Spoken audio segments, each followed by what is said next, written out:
Namaste and welcome to Magic Vibrations Healing School. My name is Damian Hay, and today I would like to speak about memory. And I would like to share with you my understanding about what the ancient mystery schools and the ancient traditions have to say about memory. Everything is actually a memory, or it can be perceived as a memory. Because everything is a memory, we are a living embodiment of memory. And I would like to insist on this. I would like to explore a little bit the concept of memory. Everything that exists, it's a blueprint. It's a blueprint that exists in a timeless dimension, in the astral plane, so the water element plane, and it manifests on the earth plane. When you see a plant, when you see a fruit, let's say a tomato, the tomato in its seeds contains the whole blueprint of the tomato plant and the tomato fruit.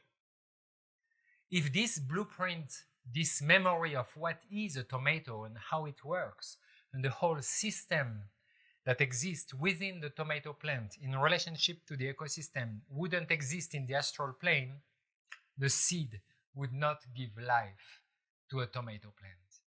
So everything that exists is born from a memory. And these memories, according to the ancient mystery schools, they exist in the placenta of the world. In the same way that you're born within the placenta of your mother, that you grew up there the first 9 months, every idea, everything that exists was born first in the placenta, in the ether, in the invisible dimension of water, the water world, the water plane of consciousness. Our body of water is a placenta. It's an ocean of influences and memories. Everything is a memory. So within me, I do carry all the memories of this lifetime, the memories of my previous incarnations, the memories of my ancestors, of all my lineages, my father, my mother, and their own parents and grandparents, and so on. You know, if you're a woman, that the eggs that you have in your body, they're actually the eggs of your mother, and your mother had the eggs of her grandmother, and this is a scientific proof that the memories are transmitted. In the ancient mystery school, it was said that everything is a memory, and what holds all the memory of creation, this is the mineral kingdom. These are the stones. The stones are being the first realm, the first kingdom created, before the plants, before the animals, before humans, and before the other realms. The stones hold the first memories of the garden of creation. They hold the original blueprint of creation. That's why you like crystals. That's why you like to sit on a stone to think, to tune with the ancient memories, to remind you who you truly are. In our body, we have as well have stones. And the first stone we have in our body, it's the sacrum. The two sealed, connected vertebrae at the base of our spine. The sacrum is a stone of Raphael. It's a green healing stone that contains all the memories of the divine being that we are. And then the other stones that we have, these other vertebrae on our spine, they define different virtues and elements that connect us with the placenta of creation. The placenta where our soul, our whole being, multidimensional self, was created, constructed as a blueprint, and then was birthed into a little baby and then into a human. Everything is a memory. So your ancestors are living within yourselves. You carry the memory of your ancestors. It's called epigenetics, or transgenerational transmission of memories. That's why in science they will tell you that you can keep the memory of traumas or disease from your elders, and you can still have them and even give them to your kids.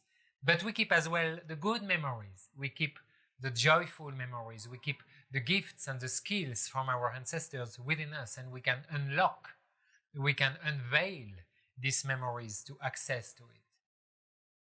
Everything is a memory. The memory is connected to karma.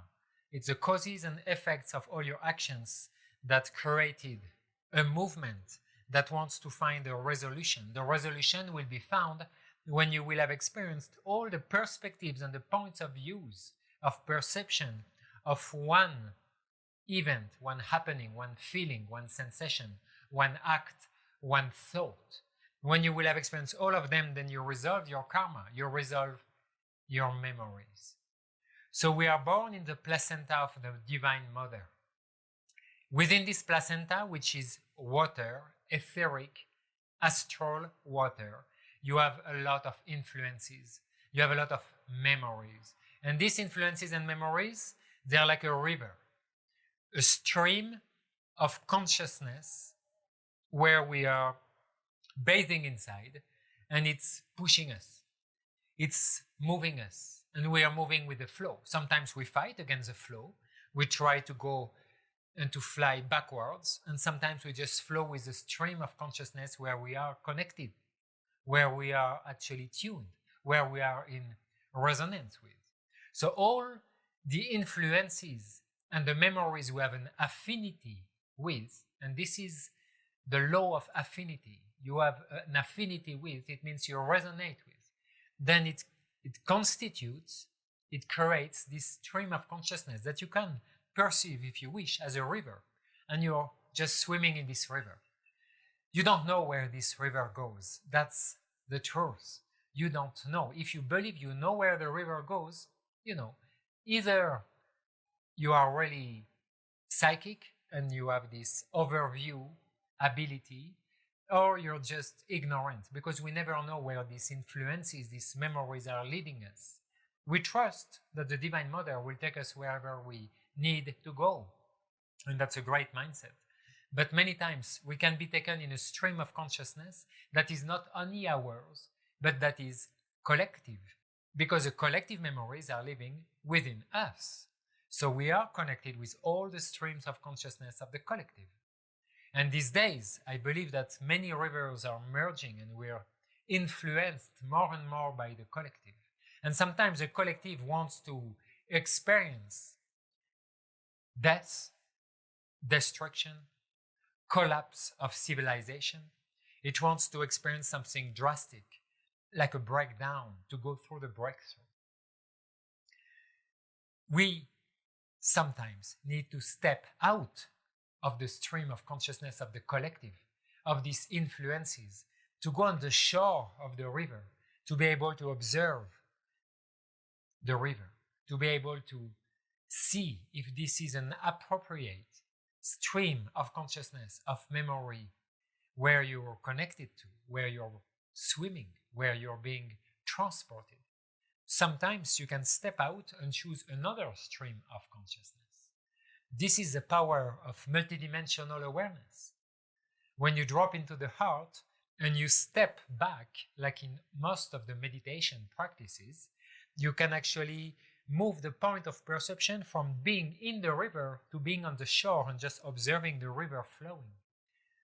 You're reaching a timeless dimension. You're reaching a state where actually there is no self, there is no past, there is no present, there is no future. There is just a river. And all these aspects, the past, present, future, exist all at the same time. And sometimes you can feel with your heart if it's the right place for you. So we are made of memories. These memories, they carry us through a specific destination that we don't know. We don't know what will be at the end of the river. All rivers go to the ocean eventually. But on the way, we don't know what will unfold, what challenges are waiting for you. We don't know actually, even if maybe the river will not dry out or will get into another river that will go itself in another river before to reach the ocean. So what to do with it? First, I invite you to honor the fact that you are a memory, that whatever happens to you is influenced by the memories you carry. that whatever you do, it's as well in the name of your ancestors. That whatever you suffer from, it's connected to memories. Memories you carry from your ancestors, from your past incarnations, or from the collective. Because you carry this memory, and because you suffer, you might want solutions. So one of the ways is to disconnect from the memory that triggers you, that hurts you. For example, in Hawaii, the ancient indigenous tradition, they worked with Ho'onopono. So, you're probably familiar with it. Is you pray to Creator and you say, oh, I'm sorry. Please forgive me for having created, for being connected to this memory. I love you. Thank you. These 4 sentences, I'm sorry, please forgive me, I love you, thank you. If you repeat them with authenticity, with genuinity, then you can disconnect the connection, the impact that these memories have on you. You can step out of the river, of the stream of consciousness where you are, go to the shore, observe it, discard this stream, and choose another stream. Obviously, you probably won't know where the other stream is leading you neither. But maybe you have more resonance, more affinity with it. That's why people split in their relationship and they jump in another stream. That's why people follow one kind of lifestyle and suddenly there's a breakthrough, a turning point, and they choose another lifestyle. People start traveling, people start their spiritual life. So you could jump from a materialistic stream of consciousness that takes you to materialistic slavery, and you step out and jump into your spiritual self-development. In the ancient mystery school, what you would do, you would go to look for a stream of consciousness that will take you directly to the divine, the shortest path to the divine. Not self-development, not spirituality, not materialism, but straight to honor the divine in all its aspects. Let's say the priesthood of the ancient religions.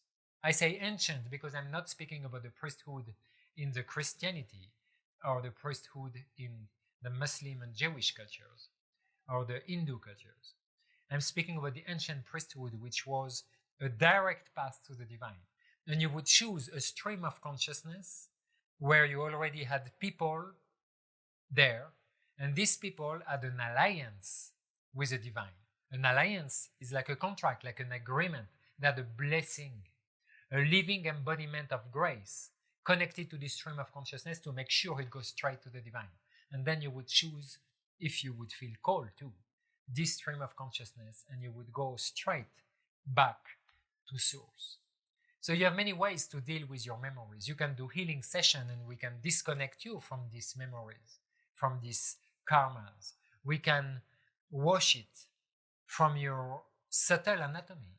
Sometimes you will still need to learn a lesson, or you will need to bring to your awareness something really specific that you will have to learn and to understand to be able to disconnect from this memory.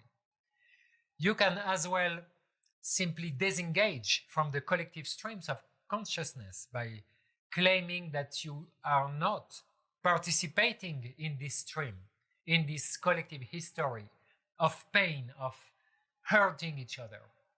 So you don't want to experience the consequences. We are a co-creator of our reality. We are multidimensional being. We can choose in what dimension, what point of perception we use to perceive reality and to co-create from. I just invite you to understand this concept of memory because it is huge. You are in a placenta, the placenta of the Divine Mother. You're getting reborn every breath. You're getting reborn, so you're new. And as you are new, you can choose what memories are leading you. You can choose what influences are leading you. But to do this, you need to be able to guard the doors where these influences are coming and knocking at the door. And if there is nobody, no guardians at the doors, they just come in. And when they come in, they manipulate you. They just drive you. And we barely know what influences are driving us. We feel, yeah, I want to do that. But who is wanting it? Who is behind it? Which force is driving you to achieve whatever you want to achieve? You have powerful influences connected with love, light, unity, compassion. And you have other influences as well that are more based on self-gratification, greed, fear, anger, pain. So you want to know what influences are driving you, because these are the memories that you carry. When you start to bring awareness to these memories, to these influences, then you can choose. You can say no. You can guard the door or put a guardian, which would be a virtue, and say, no, you, this influence, I don't want you anymore in my life.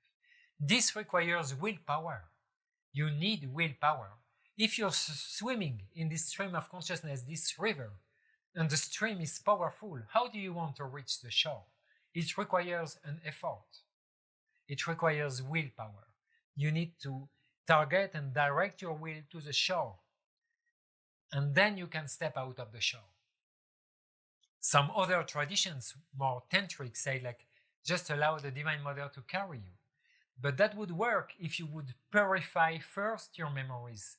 You would purify first the influences that are driving you, because then you would just trust that the river goes exactly where you want to go, where it's appropriate for you. These days, I notice a lot of us, we are participating, involved, carried by streams of consciousness that are actually not appropriate for us, because they are manipulated. We are conditioned. Every conditioning we have, which is all that we are as a personality human being, is based on memory. It's based on karma, and it's influenced by a whole set of forces that are beyond human and that want us to be, already obedient, to be nicely said, just to shut up and follow the stream. Do you want your freedom? Do you want to truly co-create your reality? Do you want to take back your power, not for yourself, but in service to others? Do you want to get back your power that you can actually offer it to the divine, to go back straight to source, to go back to love, to go back to exactly where we started? If this is your deepest yearning, longing, and desire in your heart, if you feel it, if you feel this call, I really invite you, check your memories. Look at the memories that are creating you. Look how they are telling you a story. Look how they are creating your story. And start to select. Start to dismiss and discard some memories. Start to disconnect from some influences that are not healthy for you, and choose. Choose what feels right and appropriate for you in this moment. You have the power to change it all the time, because you are reborn every breath.